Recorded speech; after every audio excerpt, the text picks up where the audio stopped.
Cher ami, bonjour. Aujourd'hui, si tu traverses une tempête, Dieu m'a conduit dans la parole, dans Ésaïe 54, du verset 10 au verset 17. Je t'invite à aller lire. Voici la parole littérale de ce que tu peux lire dans la Bible et que Dieu te dit aujourd'hui. Malheureuse, battue de la tempête, que nul ne console.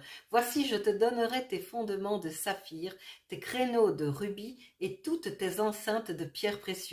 Mon amour ne s'éloignera pas de toi, dit l'Éternel qui a compassion de toi. Alors déjà, il te dit malheureuse, battue de la tempête.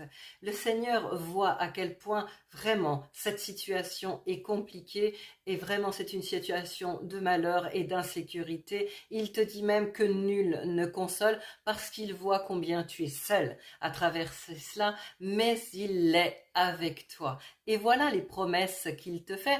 Alors j'avoue, il faut fouiller un tout petit peu la parole pour comprendre ce que cela veut dire, mais cela cache des trésors, comme toujours quand on fouille la parole de Dieu. Il te promet qu'il te donnera des fondements de saphir. Alors ça, bon, ça va à peu près.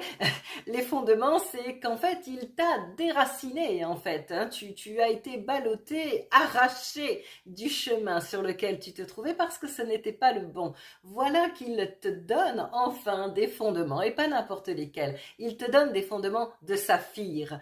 Et saphir, c'est saphir en hébreu, qui veut dire la plus belle chose. Ça y es, tu es arrivé, et le Seigneur va enfin t'ancrer, t'enraciner pour te faire vivre la plus belle chose, même celle que tu n'aurais pas imaginée dans tes meilleurs rêves.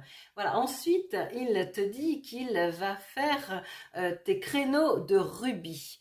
Alors, les créneaux, tu sais, c'est quand tu es sur une tour et on se mettait à niveau et on prenait les carabines là, et on tirait sur l'adversaire. Voilà, le Seigneur te dit, baisse tes armes. Ce n'est pas nécessaire puisque désormais, eh bien, tes créneaux seront de rubis. Et le rubis, c'est l'amour divin et la charité. Dieu t'aime et il va vraiment te montrer que tu peux compter sur lui et que ta situation va vraiment changer parce qu'il t'aime et parce qu'il t'a aimé le premier.